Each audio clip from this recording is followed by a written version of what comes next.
Well, anyway, thank you very much for spending some time with me today. I am going to share my screen with you guys because I don't seem to be able to say anything without slides these days. And I've been doing it for so long. I'm sure you guys are all sick of slide decks, but too bad. And so again, welcome everybody. This is a meeting, really in a way, almost the launch of a downtown Belleville business accelerator. And I gave it the tagline, Enterprise Boot Up, but if we don't like the tagline, we can come up with a better one. So this is an initiative by Loyalist College and myself. And it is a downtown Belleville business accelerator. And I don't have to tell you guys, you know Belleville better than I do, but I think in the 90s, parents told their young children, don't go downtown, it's dangerous. But Belleville downtown wasn't always like that. If you look at pictures from the 40s and the 50s, oh my gosh, downtown Belleville was a hopping, happening place. And so what we're hoping is that one day, within the foreseeable future, downtown Belleville will be, quite different. And anyway, my name is Bruce Firestone. I'm a real estate investment and business coach. I'm the founder of the Ottawa Senators. I'm a real estate broker as well. And my co-host today is Jeremy Laurin. Jeremy, say hi. Hi, everyone. And Jeremy's the senior vice president at Loyalist College of Applied Arts and Technology, and he's really the brains behind the operation here. We've got an agenda, but there's no real magic to this agenda. Ryan, you've known me for a long time, and you know that if I stick to an agenda, that's an odd day in hell. This is, sort of a suggestion, if you will. I'm going to do a bit of an introduction, and then I'm going to turn it over to Jeremy. He's going to talk about the purpose of the incubator, who might use the incubator, and then I'm going to talk about mentoring, entrepreneur in residence. Then I'll hand it back to Jeremy. We'll talk about the revenue model for this thing and how we're going to attract some startups. And then there's number 8 on the list here is a virtual enrollment program. Whether or not this incubator could, in fact, have a role beyond just the physical space in downtown Belleville. And then I'm going to talk about signage and sponsorship, because that seems to be something I've had years of experience doing. And then, you guys, I think everybody knows where the chat box is, right? So if there's something that you want to say, or you can just interrupt me, I don't mind. It's up to Jeremy whether he wants to be interrupted. But if there's something that's not clear, or you want to put it in the chat box, I'll read the chat box and I'll interrupt myself, and I guess I might interrupt Jeremy too. Or if you just want to unmute yourself and chirp in, feel free to do so. And we'll talk about any other topics that might come up that might be in your mind to suggest. And then Jeremy will sum up at the end in terms of next steps. So that's our agenda. Some of you may have seen this release. It's a media release that came out in June, so about 2 months ago now.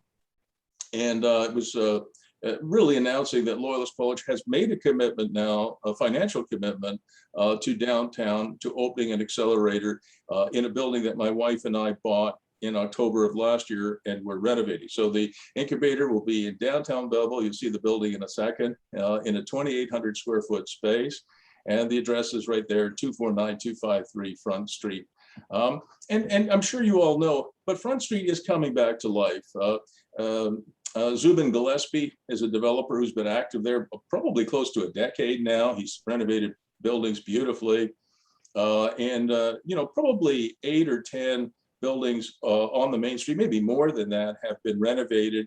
And 2 that I'm involved with, this one and one other, are being renovated as well. So I think it will look quite different if you haven't been downtown lately.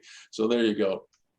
So this is the building that my wife and I bought in October of last year. This is on the upper left-hand corner. This is what it looked like. It was completely empty. The services had been disconnected. I think the former owners had gone bankrupt, and we bought it from the lender, who was, you can imagine, not too enamored with it and happy to get rid of it, frankly.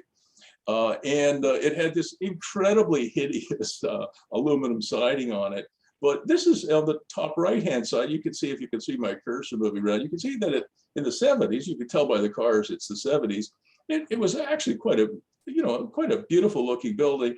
And next year, guys, it will celebrate its 150th anniversary.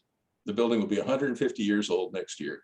And then you can see that and on the lower left here, you can see that we've been renovating the building, peeling off this really horrible aluminum siding, repointing the brick. The lower right-hand side gives you some idea. And I'll talk a little bit more about the renovation, et cetera. And this space here on the lower right is where the business incubator or accelerator is going to go. It's going to have some kind of a name on it. We haven't really decided. I don't think Jeremy's decided exactly what it's going to be called, but this is where the incubator will be. This is our project coordinator. Some of you may know him. He's Mr. Downtown, Mark Turner.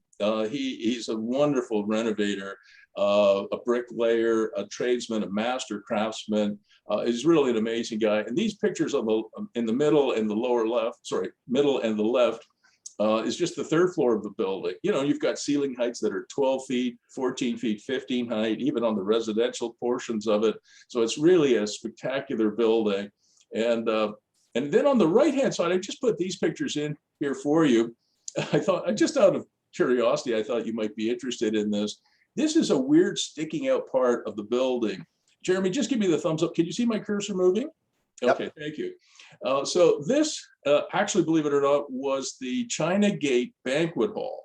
So there used to be a restaurant here called the China Gate Banquet Hall.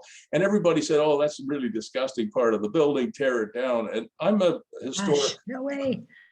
I'm a historic No way. renovator, and I don't like tearing stuff down. And so when Mark Turner and his crew removed all of the, excuse my language, but modern crap that had been put in there, it turns out it's the old stables. And it's an absolutely beautiful space. It's got a 150-year-old stone wall, a 150-year-old brick wall. It's got original timber growth, that the timber sections that are 100 feet long or more, and 14-foot ceiling height. And this is going to be artisan space. So it's going to be, where makers and creators can go to make things, as opposed to just push paper, which is mostly what I do. And I just put this picture in here. This on the right-hand side is what it looked like when I went down to see the building in October. So that's the banquet hall, and that's the way the building was left. It was left really in terrible shape. It's really a tragedy in a way that they treated the building the way they did. But when we removed all of this crap, we found this space. So absolutely, we're not tearing it down. These are the architectural renderings of what it will look like when it's finished. This is the front elevation. And again, this is where the Loyalist College Accelerator will go. The middle section here is going to be a cafe. And this space over here, I don't know yet. And then the second floor and third floor will be residential. And this is what it looks like from the back. So that's the rear view. And then that weird sticking out thing, which we now call Artisan Court, is going to be this space here. And you can see we're going to put doors on it, kind of look like barn doors. But instead of having horses in there, we'll have entrepreneurs in there. And so this is the functional program for the building. The third floor will have 6 small apartments. The second floor will have 4 bigger apartments. The ground floor will have 3 kind of retail or professional spaces, one of which will be Loyalist College. And also on the ground floor in that long sticking out piece will be 2, maybe even 3 maker spaces or artisan spaces. And I'm going to talk a little bit in a second about another thing on the ground floor, which is an apartment on the ground floor, which you can see on there is a micro suite. The basement is nothing but services, so there's nothing down there but services. There are 7 parking spaces. And the other thing I put in here, again, just out of interest, is we're going to ask the city of Belleville for permission to put in sort of a curb-to-curb or wall-to-wall outdoor patio that we're going to ask if we can operate it year-round. Now, when I asked the mayor about that, he was very dubious about running a patio in the winter, even though Belleville winters are better than Ottawa winters. They're still, cold and windy, but Edmonton last year, believe it or not, you guys, Edmonton ran their patios year round last year with fake sheepskins and gas and natural gas heaters, and it was very successful. And Copenhagen has been doing it for at least a decade. So the idea is maybe not as crazy as it sounds. We'll see if Belleville will agree. We might put something else in there. I put a picture in here. I like to add playful elements when I do a renovation. So we might have a patio with something like a bocce court. So Jeremy, if you and I have a beer together, my bocce gets better the more I drink. All right. So there you go. So that's kind of the plan. And these are the floor plans. So if you can watch my incubator, if you can watch my cursor, this is the 2,800 square foot on the right hand side, the 2,800 square foot accelerator. The middle bay will be a cafe, which will be accessible obviously from the outside, but also from the inside. So any startups that are in the accelerator, if they want a coffee or tea or a nice sandwich, can just go through this door here and go into the cafe. So they don't have to go outside to go inside. And then we hope that Belleville will give us permission to do a patio edge to edge down here. Interestingly enough, I'm sure you guys know what it is, but I didn't. This little door here, this door here is called a Dutch door. And the reason for that is due to the pandemic, which we haven't really got rid of yet. We wanted to have a Dutch door opens this way and this way. So you can just open the top, if you know what I mean. So you will be able to go to the patio and not even have to go in if we hit a fourth wave, you'll be able to get service from the outside or just to take home stuff to eat at home.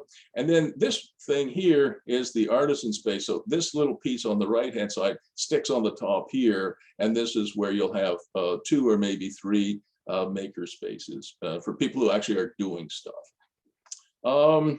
So this is just my way of saying I'm trying to develop, not just in this building, but in other buildings that I'm renovating, things that are live, work, play, make, create, learn places, right? Shop, eat, whatever. So, that seems to be the demand today. The idea of, waking up in the morning, maybe if you live in Toronto and driving an hour and a half to work and then working 8 or 10 hours and then driving an hour and a half back. I think we're going to end up with some kind of hybrid model where we have less of that. So live, work, play, make, create, learn spaces probably are the way of the future. At least I think so. The other reason why I think Loyalist is doing this and why I'm encouraging them to do it is it doesn't take many entrepreneurs to change a city, indeed entire nations. And I'm quoting myself there, so that's a vanity quote. But I really believe that. It doesn't take many entrepreneurs to change a city or a town. This is a picture of Toby Lutke. He's the CEO of Shopify, which is headquartered here in Ottawa. And he's a German-Canadian billionaire with 7,000 plus employees. So if this accelerator produced one Toby, that would change Belleville, I think, quite a bit. And for you guys, if you know Toby's background, the reason he's in Ottawa as opposed to maybe Silicon Valley, or London, England, or wherever he might have wanted to go, is he fell in love with a girl who called Ottawa home. So we're lucky that that romance blossomed and brought Toby to Ottawa. He is a co-founder of Shopify. But in case you think that this is a tech accelerator, it is not. At least, I'll let Jeremy speak to that in a moment. But the idea is that not all entrepreneurs are going to be Toby and in tech. I run a course called Pivot, and I get young entrepreneurs. It's an online course I get entrepreneurs from teenagers all the way to seniors. And this is one of the young people. Her name is Holly. And Holly took the course last year, and she started an ice cream truck, which got operational this year, called I got to read it here. What is it called? Oh, well, Scoopapalooza, I think it is. Yeah, Scoopapalooza. And her business is booming. So not all businesses have to have 7,000 employees. And you can see a picture of her trailer here. She hauls it around to festivals and to events, and she's making a ton of money.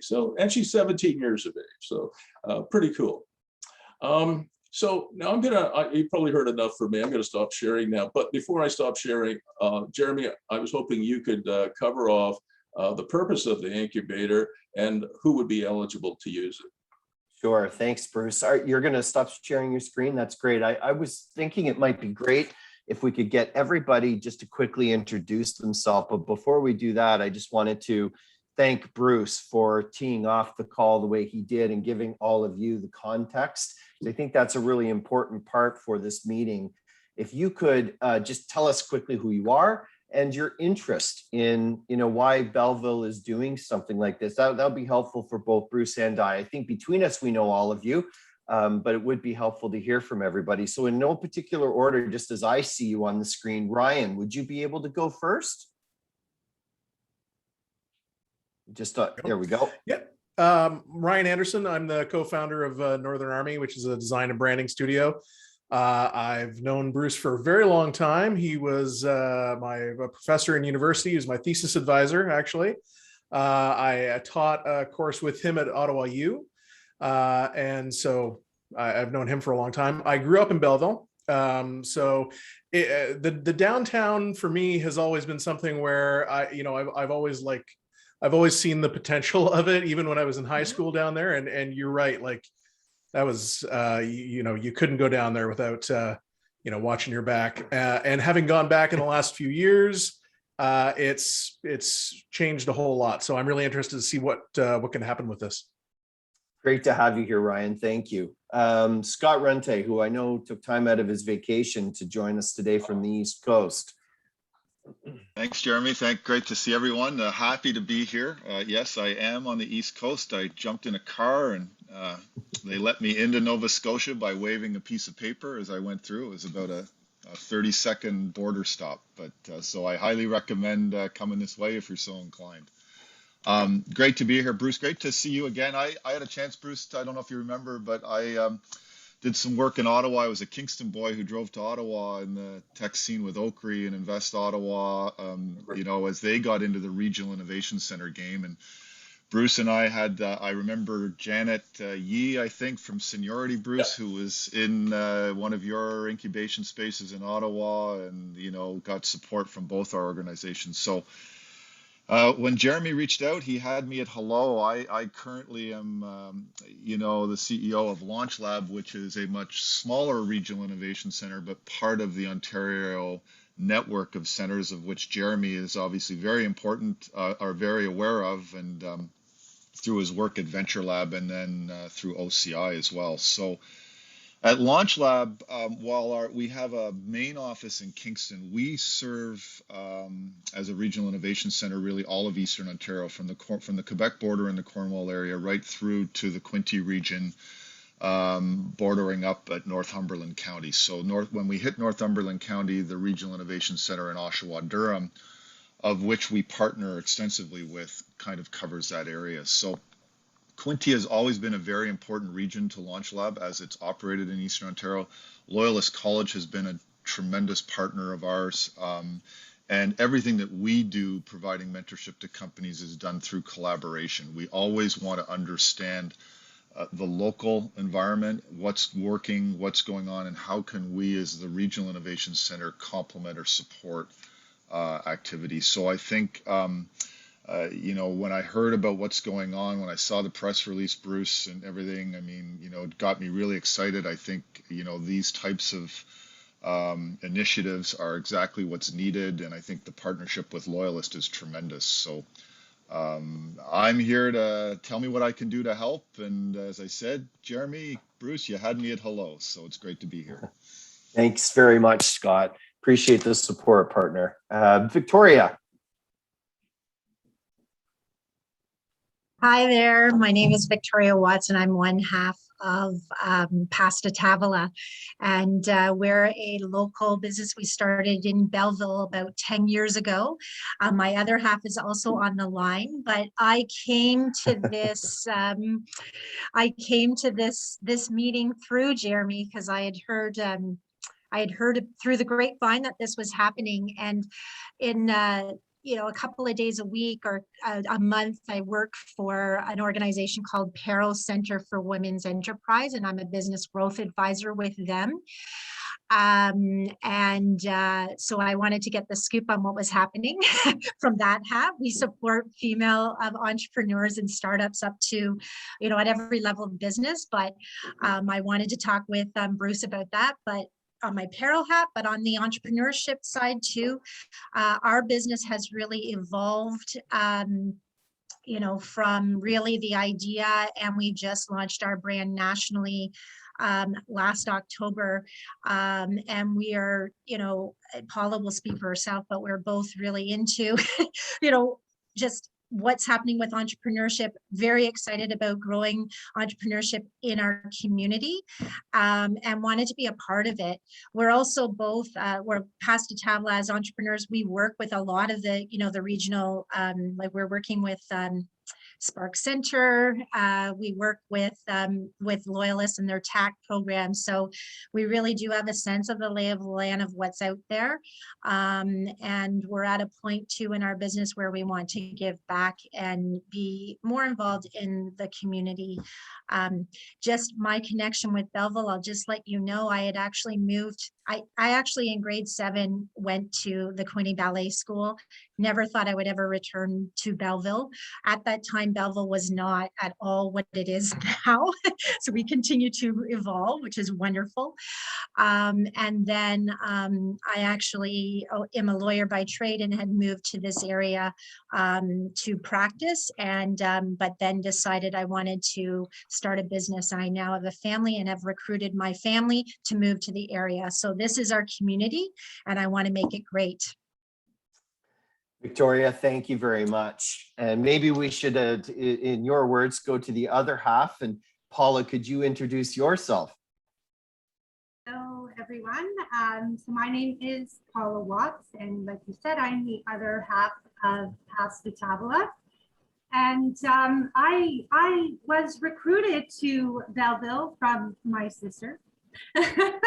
And it's really, I have to tell you, Victoria had mentioned about this call happening, and she was saying, there's some really awesome things that are really starting to happen in this community. And of course, for me, I didn't grow up in this area, and I'm always open to really see what is happening. For me, what I think is really important, especially as an entrepreneur, is where you work shouldn't just be where you work. It's your community. And as you interact with people and as you live within this area, it really can be something special. And that's what I'm finding. I moved here 12 years ago, and when we started out at the Belleville Farmers Market, and it really is incredible just what is transforming, or how Belleville really is transforming.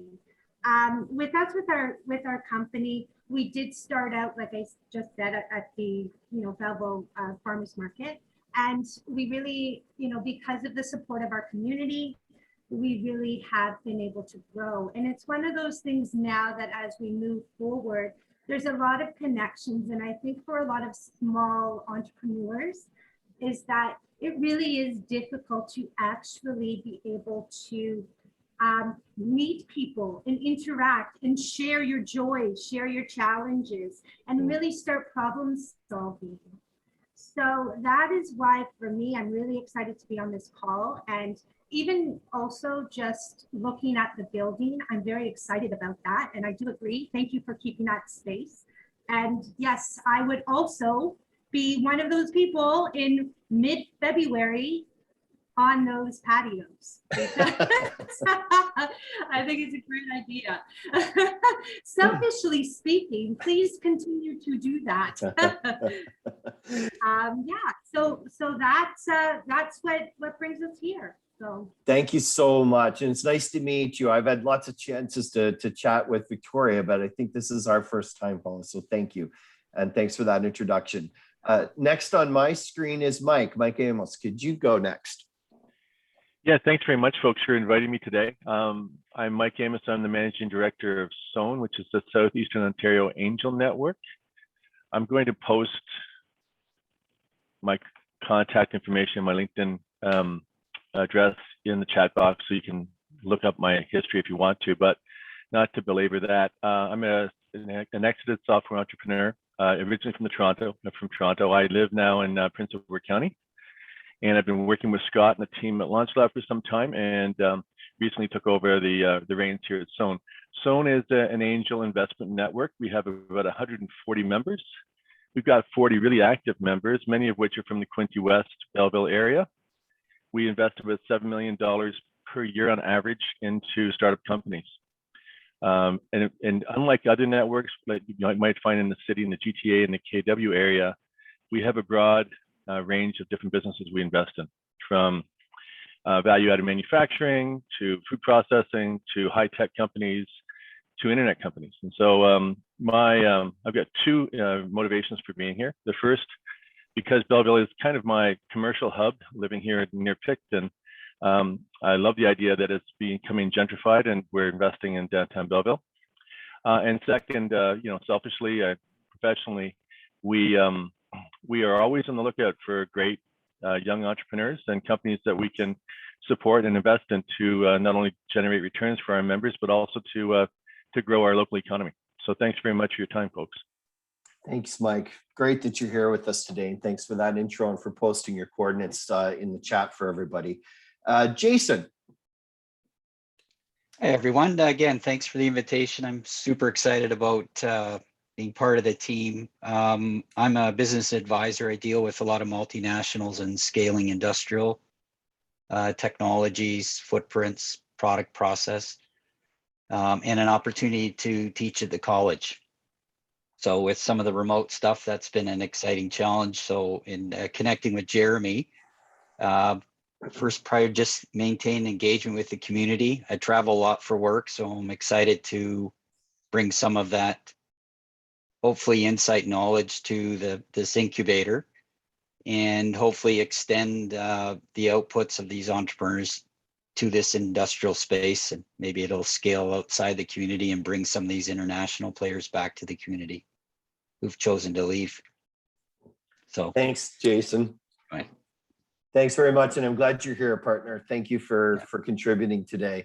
Last but certainly not least, and this was my plan all along, Nick Foley, is you get to be the final one because of the special energy you always bring to every conversation you're a part of. So Nick, to you.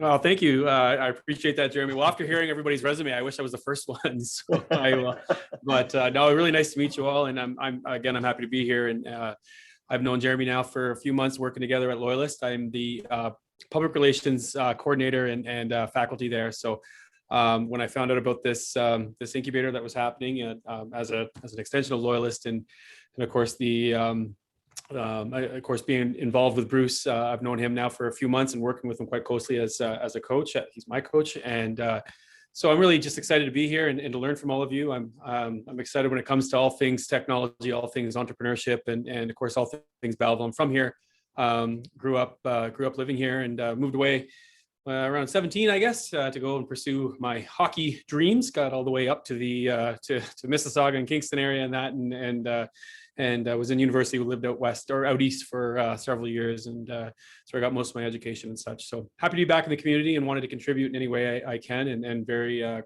grateful to be in the presence of all of you, and looking forward to learning from you all and being a part of this incubator in any capacity that I'm needed.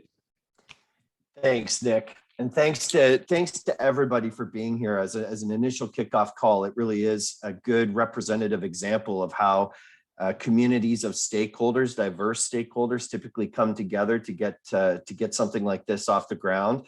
And because it's a Loyalist-led initiative, obviously we'll have our brilliant faculty teams involved in this incubator and accelerator in a number of different ways. And Nick is among the first that's looking to bring a business lens and a public relations and marketing lens to helping early stage companies start to scale and grow. And Nick is quite, what's the right way to put it, Nick? You're always first to sell everybody other than yourself, which is one of the things that makes you a great guy. But he's an active mentor and advisor already, and has a number of companies, including social impact ventures of his own that he leads and drives. So he's bringing a tremendous entrepreneurship lens to the Downtown Accelerator through the faculty appointment that he has in our business school at Loyalist College. So very quickly back to the agenda, and then I can throw it back to you, Bruce. So I've got two things here: purpose of the incubator and who is eligible to use the incubator. I'm going to blend those together. I think everybody on the call now knows my background and why I was recruited to Loyalist. So this was sort of, this is, I should say, in my DNA. It's a part of who I am and where I come from. I am an entrepreneur myself, first and foremost, and the second half of my career has been largely led by developing community-based ecosystems because they didn't exist when I was doing my thing. And so as a result, most of my money was raised elsewhere. The intellectual property and jobs on exit went elsewhere. And I'm a statistic that is all too common in Canada, unfortunately. We generate some shareholder wealth for founders, but the institutional investors are somewhere else. And ultimately, when a business exits, the intellectual property and jobs go somewhere else. They don't stay in the country. And so by accident, the second half of my career, and I truly say by accident, because I fully thought I would jump into another business, I ended up being recruited to help develop these kinds of ecosystems. The first one that I was a part of was in Markham. It later expanded to be all of York Region, including all 9 of the municipalities that are affiliated with York Region. It went up north into Simcoe and included Barrie, and even got as far north as Muskoka. And so over that sort of 9-year stretch, the diversity of business that you would see through sort of a high-tech region like Markham, all the way up to a very heavily related tourism and hospitality region like Muskoka, was wonderful, really quite wonderful. And what we found over time was that the collisions of these entrepreneurs coming together, finding each other, working in diverse and very different sectors, created mutual benefit for all. And so it was with that purpose in mind that the work that I've been doing over the last now sort of 15 years has been focused on community engagement around innovation and entrepreneurship. So, the purpose of the accelerator through the lens of Loyalist College, one, we have a very entrepreneurial president in Dr. Anne-Marie Vaughan, who has seen this opportunity since her arrival to Belleville Quinte in 2016. And she recruited me, she and the Board of Governors, I should say, recruited me in the late part of 2019 to try and bring this all to life and help the college lead this. Our base thesis is that, innovation ecosystems, the successful ones anywhere in the world where you choose to look, in the center of them have an institution of higher learning, or they just don't get off the ground. And in Belleville Quinte region, Loyalist College is it. And Anne-Marie came to this region very much with that in mind. She was a leader of colleges in the North Atlantic. She was a leader at the Marine Institute. The Marine Institute is perhaps maybe one of the best examples, certainly in maritime Canada, but maybe even in the entire country, of bringing industry and academe together to solve monstrous challenges that ultimately then create commercial impact in the region that they serve.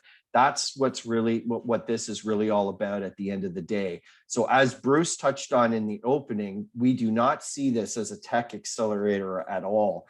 We see tech enabling how business can be successful in the region, but we see this as a goal to stimulate, revitalize downtown business entrepreneurship, to bring vitality and prosperity back into downtown Belleville and principally all across the region. So it needs a diversity of entrepreneur to make this thing work properly. And so for that reason, just moving to the second part of my agenda item, who is eligible? Really, folks, at this early stage, any and all. I've been asked several times, is this exclusively for students of Loyalist College? The answer is no, it is not.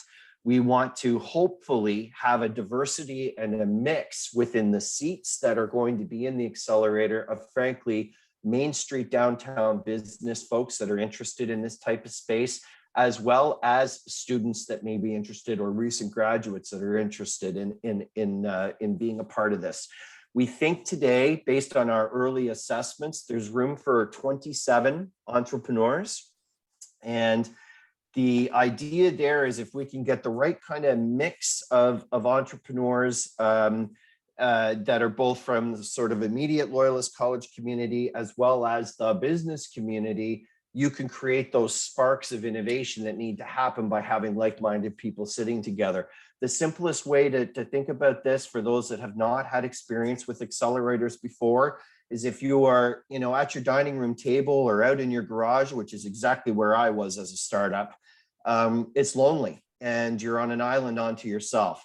The idea of something like this is for a very reasonable sum of money, and we'll get to that a little later in the agenda.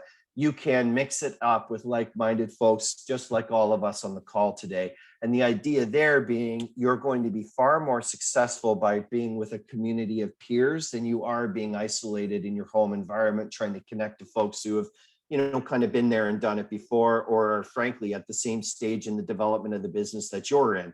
So that's really the notional idea. Who is eligible? Any and all from a philosophical point of view. My experience is that coaching is the first and most important part of successful entrepreneurship, not great IP, but coaching. Are you the type of human being who is going to get along well in this space and really help to make not only the space successful, but yourself and all of your peers within it successful? That's the person we're looking for. So we don't want the people that know it all, have done it better, know more than you know. We want the people that are eminently coachable and see this as a great opportunity to help get their business idea off the ground for a very reasonable sum of money. With that, I'll pause there and pass the agenda back to you, Bruce. All right, thanks, Jeremy. I'll bet you Mike and Scott, and I'm sure everybody else on the call would back up that statement about how important it is to spark your ideas off of other people, even if they're not involved in your business in any way, just by stopping at the water fountain, so to speak, and talking about it. The worst ideas I've ever heard are the ones that are secret. and like I've been doing this for a long time, since I guess the 90s. And students will come to me and say, I've got an idea, but nobody's ever done it before. And I'll say to them, well, maybe that's because it's a bad idea. And they'll go, oh yeah, no, and then they'll tell me what it is. I remember one of my students, Jeremy and everybody, wanted to build a silent alarm clock.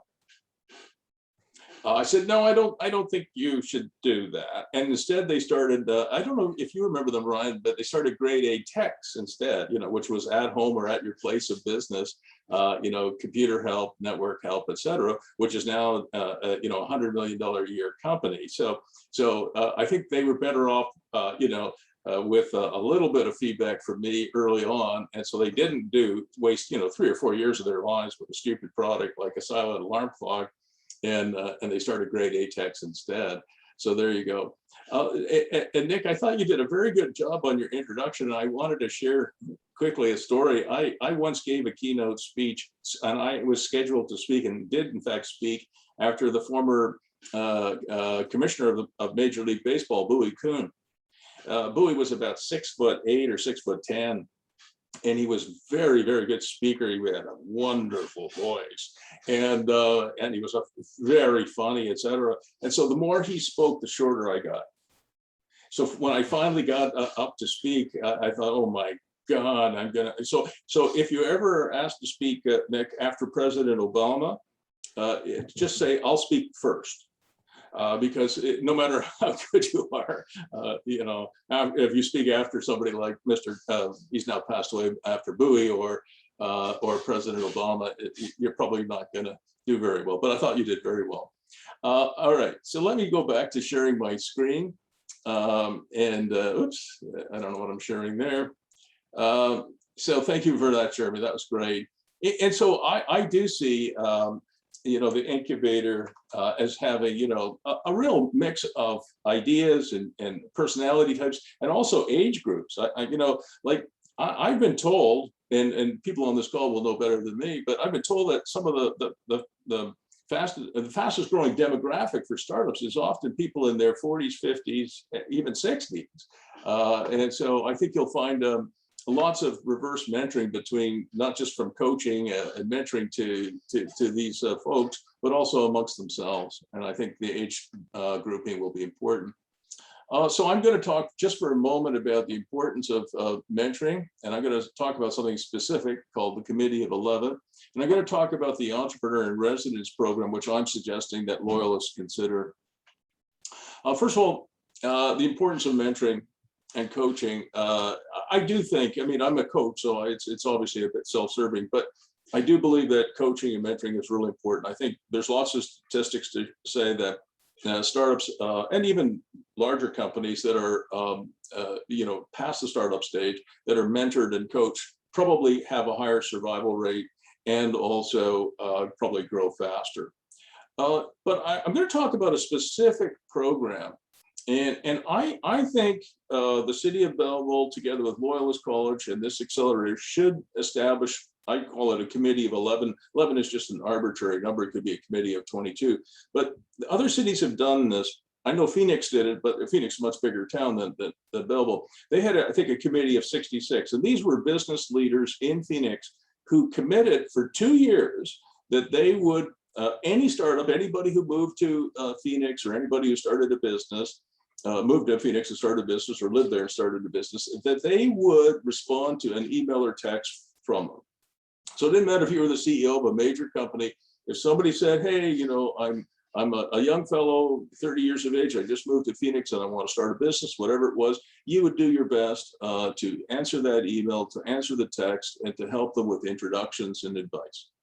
And access to resources as well. And I did put in, Mike, your name right away when you talked about financing at $7 million a year, because I think another thing that Jeremy asked me not to talk about today, so I'm being a bit naughty here, Jeremy, but I do think that financing and a fund should be part of this accelerator and incubator. But I won't go into any more details. But Mike, I'd like to draft you into that committee and talk a little bit more about it, because I have some very specific ideas on how to establish a fund that will help startups in Belleville in the accelerator, and how that fund might be sustainable over time. But Jeremy specifically asked me not to talk in detail, so I won't. And they do, in Phoenix, these people do commit back in the day to the occasional meeting, and today, of course, it's mostly maybe all Zoom or Teams, Microsoft Teams meetup. So I think having a committee of 11 in Belleville, of 11 business leaders like Victoria and Paula and others who would say, yeah, look, if there's an entrepreneur who's starting a business and they need some introductions, I'll be a resource, right? So I think that's something that I think we should at least consider doing. And the other part of the program that I'm strongly recommending is the Entrepreneur in Residence program. And I picked on Ryan because I know him so well. I've known him, I don't know how many years. Even my students are getting old. I got a lot of respect for Ryan. He's very modest, but he's one of Canada's leading marketing and web strategists. He went to Carleton University and studied entrepreneurship with me. As he said in his introduction, he co-taught a course, and I tried to drag him into continuing on with his teaching career, but he wanted to raise a family and make some money instead. And so somebody like Ryan, who is a former Belleville resident, lives in Ottawa now, and has so much to give. One of the things that I wanted to do with this building, and Victoria and Paula, you might find this interesting. Here's the floor plan again for the ground floor, and it's just a little bigger than the previous slide I showed. So this is the incubator. You can see it a little bit better now on the lower side of my screen. And then here's the cafe with that kind of weird Dutch door that I talked about there. And you can go from the incubator to the cafe and back, so you don't have to go outside to come inside. But I left this area when I submitted for a building permit, when my architect submitted for building permit, I left it blank. I just called it storage because I had a plan. And the plan was, you'll see it on the next slide, was to actually build an apartment at grade. And I can't spell apartment, you can see that here, I apologize. But this is a little 1-bedroom apartment, it's 540 square feet. And if you can sort of see it on your screen, it might be too tiny. It is a little 1-bedroom apartment. But what I suggested to Jeremy and to Loyalist was that I'll build this apartment. And if there is somebody like Ryan who wanted to spend maybe 2 weeks, living back in Belleville, there would be a place for an entrepreneur residence to actually live there. And I picked on you, Ron, but it could have been any number of other people. where you can live here and you can access the incubator without going outside, get some food again without going outside. And there's a nice courtyard in the back and some parking as well. So there's a micro suite at great. And I had to go to the Committee of Adjustment in Belleville and pitch this idea to them because I needed a minor variance because the zoning didn't permit this. And I was very fortunate that the committee agreed. So I do think having somebody like Ryan maybe come down for a week or 2 weeks and stay in the apartment and do some coaching and some mentoring, or if Loyalists ever were to ask me, I'd probably do it. I don't envision Jeremy somebody living in that thing, you know, for 2 years, but you know, maybe some people might come for a month and some people might come for a week and provide some coaching and mentoring. And I do think that's really important to the success of these 27 or so startups that will be here. So that was kind of where I'm at with that. And there's just we're almost through, guys. We're not going to keep it too much longer.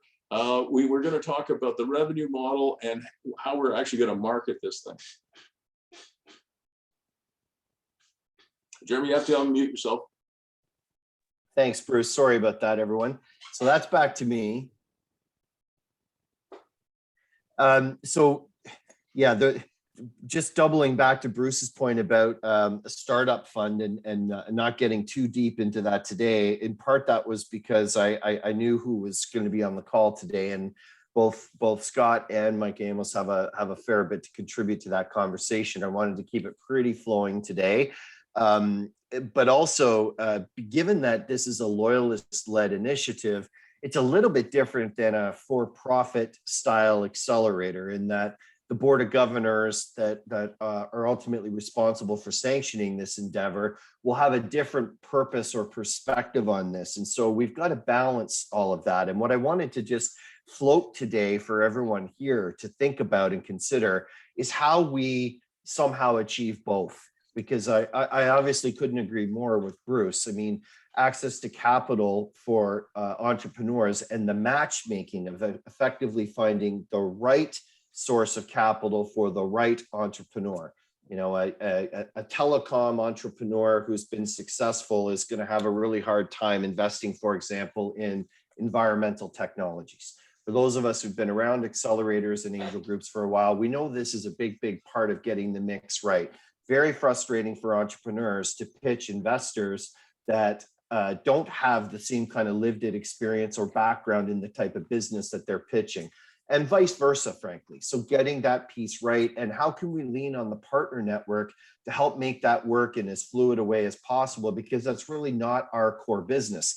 The purpose of Loyalist is to try and stimulate community engagement, stimulate community entrepreneurship, demonstrate that we can be a vital knowledge center to getting new businesses up and running, and actually foot the bill to provide the space, de-risk it, if you will, for early stage entrepreneurs that, you know, would salivate to have beautiful space that Bruce and Don are creating in downtown Belleville, Main Street, but never be able to afford to do it on their own in this early stage of their business endeavor. That's really what Loyalist is trying to do.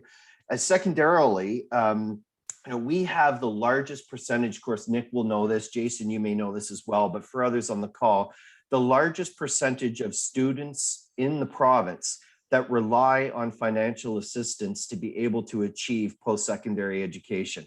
We are the largest, we have the largest number in the province, larger than Northern Ontario. It's actually quite surprising to people when they find this out because we are in a particularly affluent area, relatively speaking. But the fact remains that in the absence of bursaries, scholarships, any number of other things that our foundation does, kids don't find pathways to school. We just recently started a bursary with the Chief of Police in Belleville, for example, to get Indigenous kids interested in police foundations and going to Loyalist College to become police officers. So these are the types of things that are happening through community and civic engagement on a regular basis here at the college. The foundation is part of my responsibility. Growing the foundation is part of my responsibility. Historically, this has been done by things like golf tournaments, which frankly put me to sleep. I think they're boring, tired, and right out of 1975. I want to try and find far more innovative ways to contribute to the foundation, and any potential revenue overflow, positive net contribution from the accelerator that could go to the foundation, specifically earmarked for youngsters that are interested in innovation and entrepreneurship and see Loyalist as a pathway to go there. They might be able to apply to this type of a bursary. So something that would be specifically earmarked if we can make it successful. The way this will probably work, the way it's looking like it's going to work, if we can get 27 entrepreneurs interested in this space, it will cost about $350 a month. So that's going to be the cost. So for $350 a month, all of the amenities that Bruce has talked about already today will be available to you and included within that cost. If we can make that number work and we can attract 27 entrepreneurs through the help of everybody on this call today, then we should be able to generate a net contribution of about $30,000 a year to the foundation. In the interest of full transparency and full disclosure, those are the numbers. And so from a more altruistic purpose, from an institution of higher education purpose, that's a big driving motivator. Now, some of the other things that Bruce and I have talked about, and we would love to convene another call on, is how now, in light of that, if that is going to be one of the guiding principles of this accelerator, what else could we do that might start to generate a fund to make investments in startup companies? And there are a number of ideas, and full credit goes to Bruce. He's the one who's brought them forward already. So we do not see this in any way, shape, or form as an either or scenario. It's just to say, if the base revenue of the seat rental can generate a positive net contribution back to the college, myself and President Bond would very much like to see that go towards an annual contribution to the foundation that would then be specifically earmarked for students that might need bursary support to be able to achieve going to school. So just notionally for everybody, that's what we're thinking about there. Now, attracting startups, we should probably have deferred this part of the agenda, Bruce, to Ryan being the marketing guru, but I think it's a committee of the whole in the early stages. Our goal is to be together in partnership with Bruce up and running October 1st. That's the target date. We're on track to be there. And I think now what we have to start to do is get really purposeful about how we're going to build campaigns. What we have done in earnest is develop a landing page at the Loyalist College website for people that are interested. We have about 12 on there at my last check. So we're on our way to being halfway there. These are people who have just simply come through my network saying, I'd like to be a part of this. And, if it plays out the way I think it's going to play out, Jeremy, it'll be achievable for me from a cost perspective to be a part of this, provided it's going to have the types of services that we're all contemplating today. So we're about halfway there. We're going to have to drive some marketing effort toward that, because I think it will be bad for certainly for Loyalist if we open up on October 1st and the building's empty. Although if we do, it will not be the end of the world, and I'll be prepared to accept that if that's the case. But I think if we've at least got a few quote unquote entrepreneur tenants in the building on October 1st, if not a full complement, then we'll be away to the races. The college is prepared to make a multi-year and has made the commitment to a multi-year investment in this endeavor. We know this is not going to happen overnight.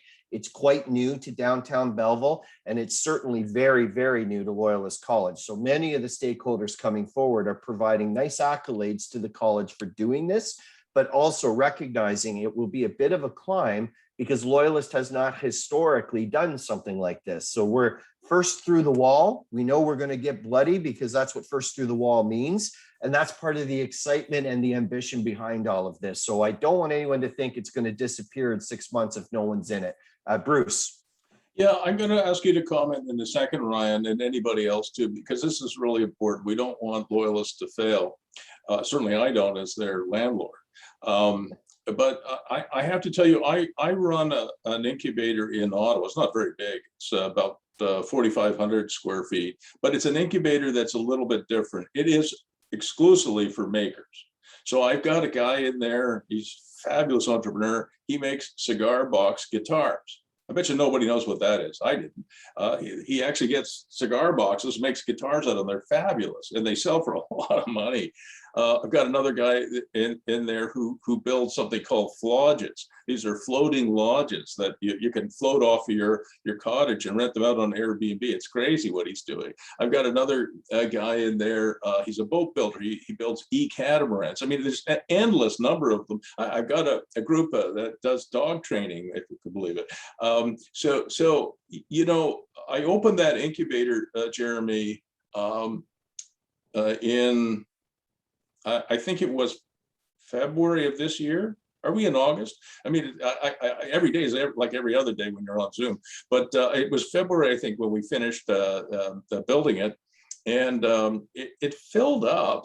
You know, 4,500 square feet filled up in I guess about 2 months, maybe 3 months, and there's a waiting list to get in. So it seems to me that there's this endless group of people. You know, there was, I think, 8 million Canadians on the CERB benefit at one point last year, and there are over 30 million Americans who are unemployed. And you know, I think hundreds of thousands, maybe millions of them are creating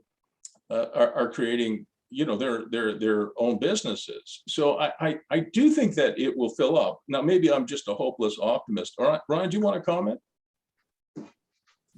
No, I agree completely. And in addition to the sort of CERB thing and all of that, one of the things that I've seen recently is the quit rate is at the highest of all time, and I think a lot of that is people that you know, maybe just had a little bit of time to think if working in an office every day for the last 18 months was really how they wanted to spend their life. And I think a lot of people with a little bit of extra time and a little bit less supervision during the day maybe started to think about how they could control more of their own time as they were working from home. So I think now is probably going to be a huge boom in these kind of small home-based businesses. You know, they may not be the next Shopify, but you know, they may be the next you know, super cool ice cream truck that expands to a few different cities and towns. And I think that kind of thing is great. And as long as this, I'd say the biggest challenge with this kind of an organization is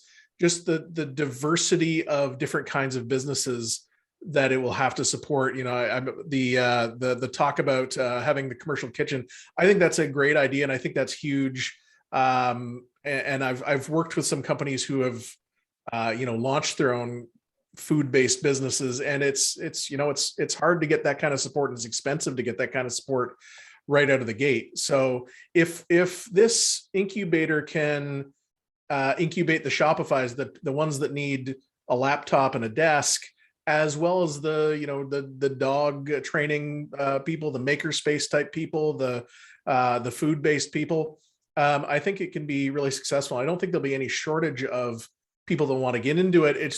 I think the key thing is going to be about communicating exactly what is delivered for that. I think you said for $350 a month or $400 a month. Yeah, Correct.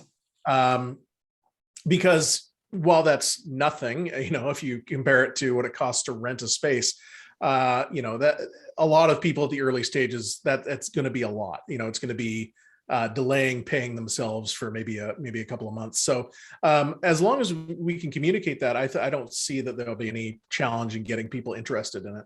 Yeah, and you know, with a master marketer on the call and many other people who know this stuff really well, it's embarrassing for me to admit, I put $135 Kijiji ad in February and another one in March, and my little 4,500 square foot makerspace incubator, accelerator, whatever, filled up. So my marketing budget was a little below Northern Army's minimum client size.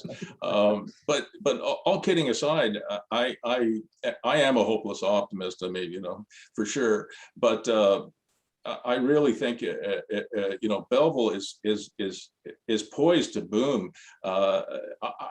This is completely unscientific, but I'll bet you there's 300,000 or 400,000 people in Toronto right now thinking about moving out. One of whom was one of my daughters.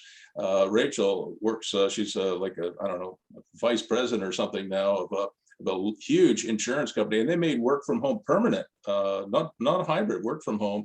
And she and her husband bought a house in Whitby. It was still quite expensive. It was, I think, about $800,000 for a house in Whitby, but compared to $2 million in Toronto, that looks pretty cheap. And you know, Whitby isn't that far from Belleville, and I think Victoria said on the chat that a lot of people are coming to smaller towns now where they can have a different lifestyle and maybe make Toronto salaries and live in Belleville. So I think that's pretty cool. Scott or Mike, do you want to comment on how we go about filling up this space? Sure. Yeah, no, I think these are great conversations. I think, you know, bringing an Eastern Ontario regional perspective to the table, I think there are a couple of forces at play. I think certainly COVID has sent everybody into meetings like this. And I think we all have a comfort level now operating in this environment. So when it comes to physical space, I actually think you've got to sell it a little bit harder. Because I'm seeing a lot of people in a lot of industries saying, you know what, I'm good at home, I can connect. So I think the connection to the physical space has to be real. I'm 55 years old. While I'm enjoying meeting everybody like this, I'd much prefer it if we were all together, right? And so I see the benefit of physical space. As a regional innovation center at Launch Lab in Kingston, our offices are in an incubation space in downtown Kingston. I see the value of downtown. Bruce, you know, in Ottawa, and, you know, when Oakry was on Queensview Drive or out in Canada, there was almost a staleness, right? When it got into Little Italy, things picked up a bit. The ability to go and have a meeting, whether it's a pub or a coffee shop, and just, you know, I saw tremendous value in that. Scott, so, have you actually run a course, for example, where you have, you know, 50, 60, 70 people on Zoom or Microsoft Teams?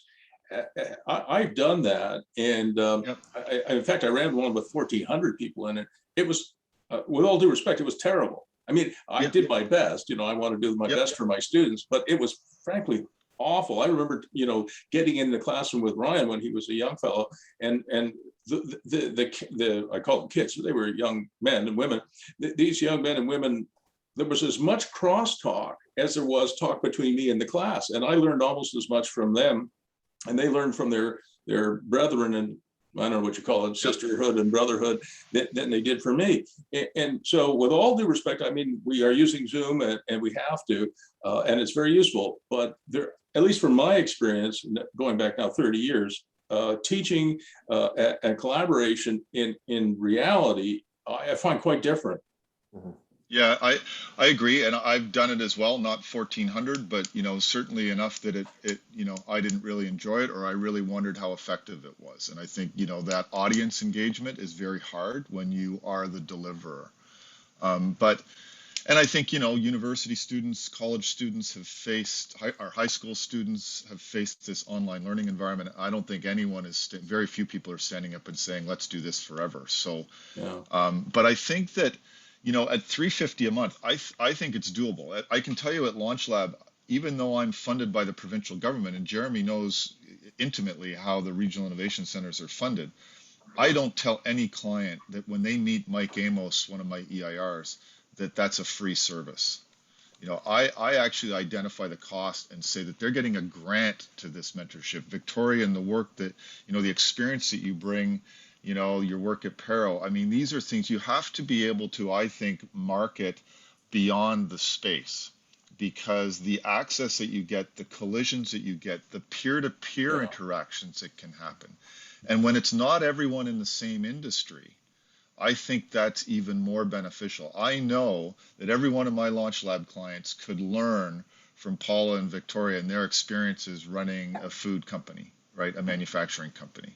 And I often say that every one of my advisors, you know, even a successful guy like Mike Amos will tell you that advice is given out of humility, never arrogance, because we don't have enough time for me to go through all the bloody dumb mistakes I've made in my career. I just happen to survive them, you know. And when we mentor, we are really trying to help that next generation not make the same screw ups. right? And be in a position to take advantage of the good opportunities when they present themselves. So we're going to go to. I think that marketing of the space and tying in the I think that's value really, of the 350 really good, will Scott. be important. That's really good. So we're going to go to Mike and then Paula.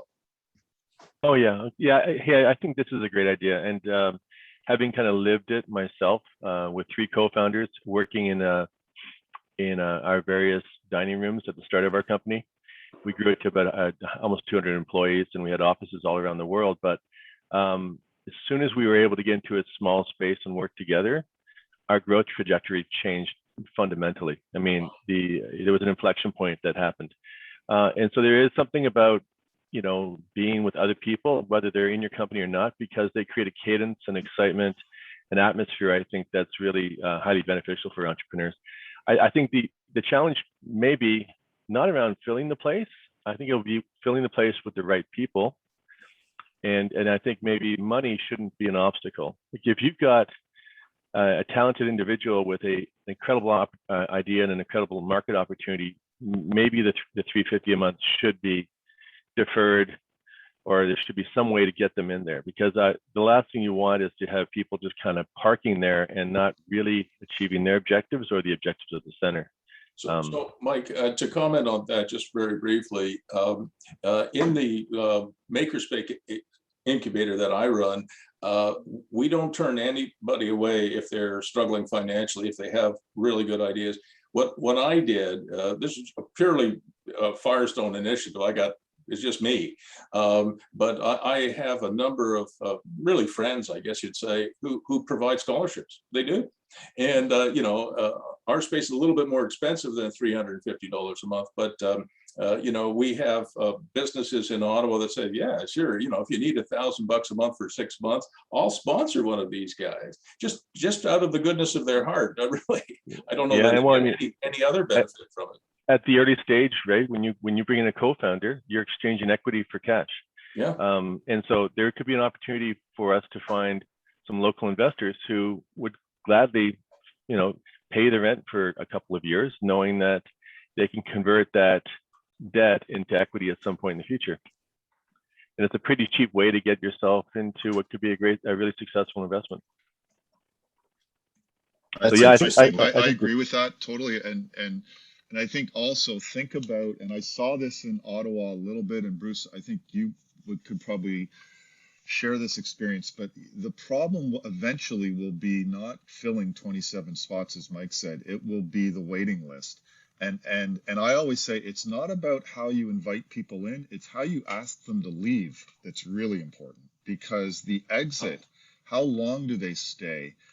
If they're not progressing, you don't want to kick them out, but you also want to be able to maybe refer them somewhere else, because you want to get a sense of the fact that this is a very valuable opportunity to be part of this accelerator, and the interactions that I'm going to get there, I want to be thinking about the growth of my company and how I can, be really accelerating. And if I'm not accelerating, what does that mean in terms of that spot? Because it won't be just about $350 a month.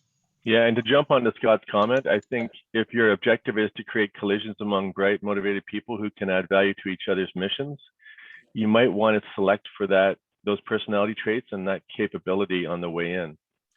I think that's a very strong point that both of you are making, Mike and Scott. And really, I didn't do it for my makerspace incubator, but Jeremy, I think where this conversation is headed is that Loyalist should actually have an application form. Yep. And that people apply, and not everybody would be accepted. And the selection committee. Yeah, I think you selection committee. Yeah, I like that. Now, Paula, over to you. Or even just to jump on this as well, just starting with what Ryan and Scott and Mike, even setting up something where it's almost like an entrance plan leading into an exit plan to sort of just keep people, okay, so whether it's an application process to bring people in, but actually guide them through a program.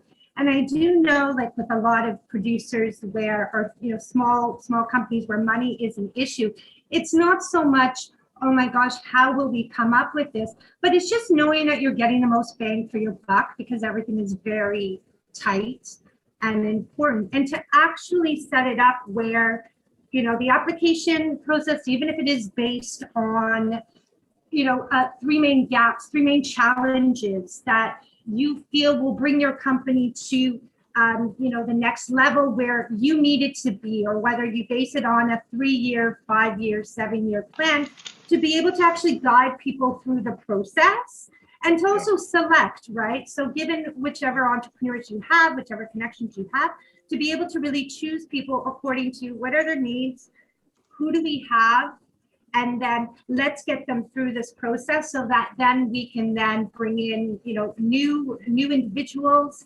and then the, you know, the graduates can also come back and contribute and be a part of the community, although not necessarily using up all of those resources that could be better served or better used for some of the newer entrepreneurs or for some more startups.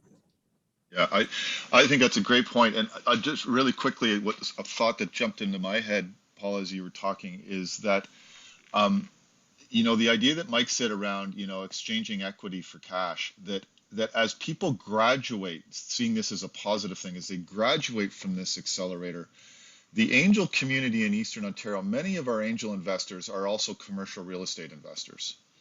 And so the ability to have other spaces that, you know, I'm building a team out, I'm now going to be 5 or 10 employees.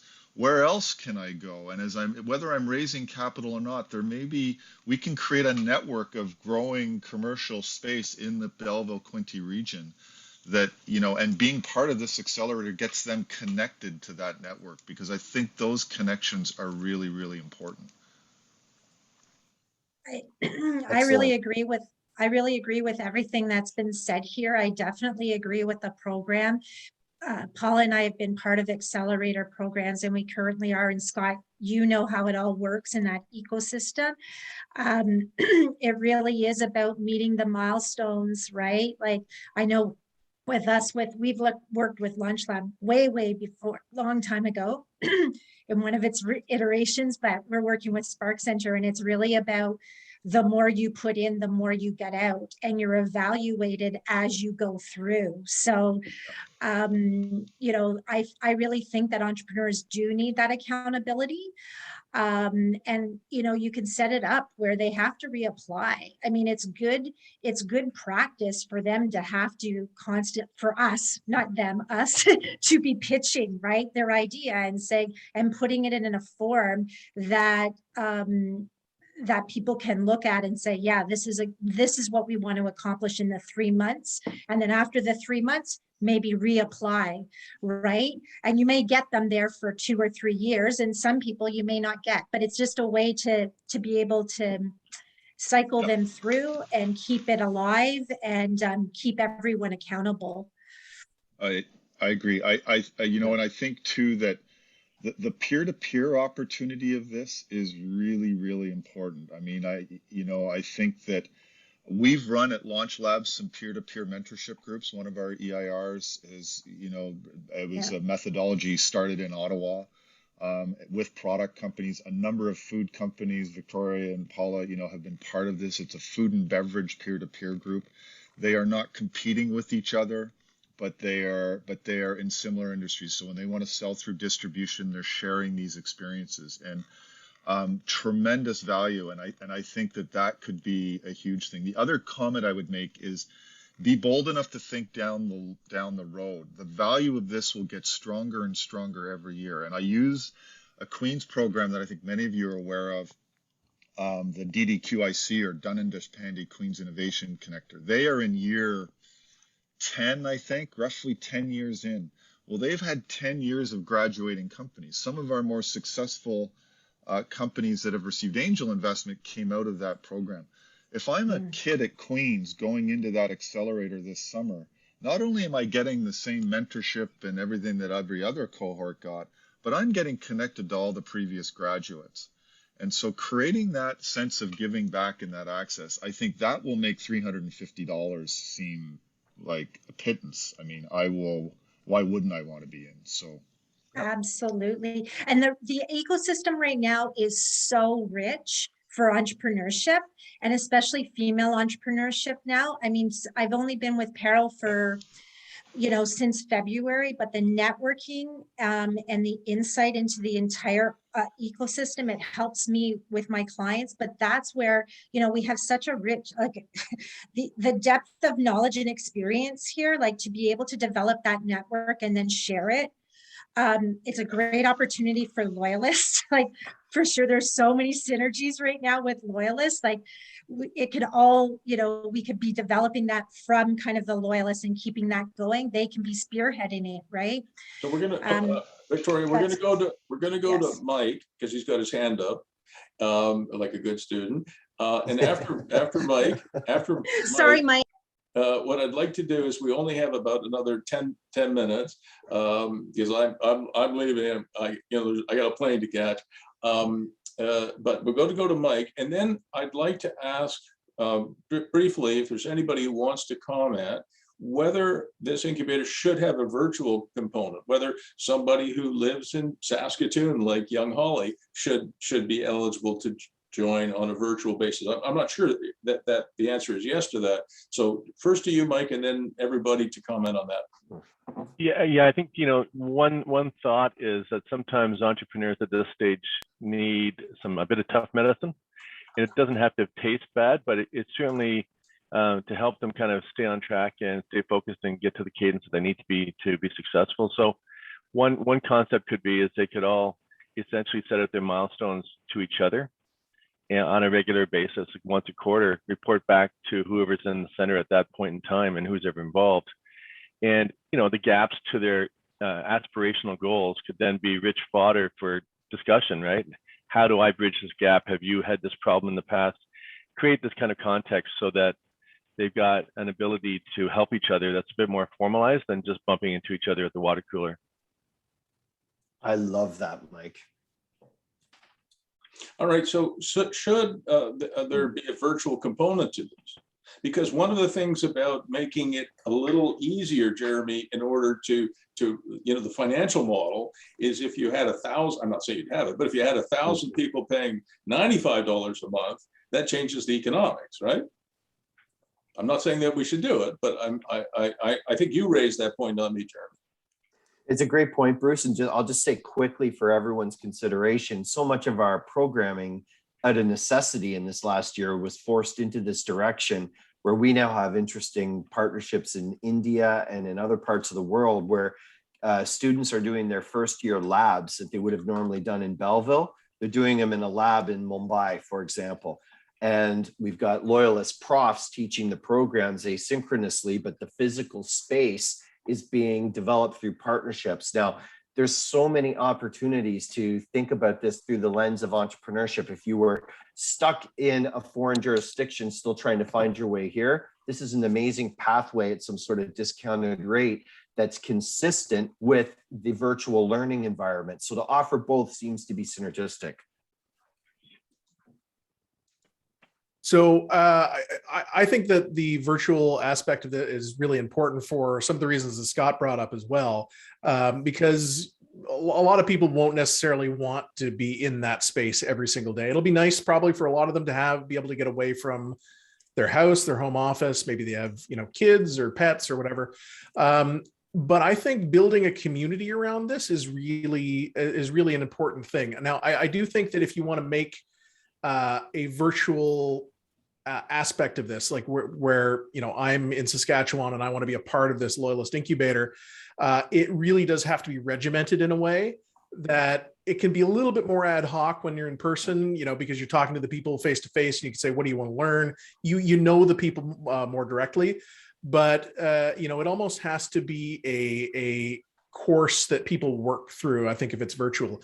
That being said, I think there's a lot of benefit to having that sort of alumni kind of feel to it too.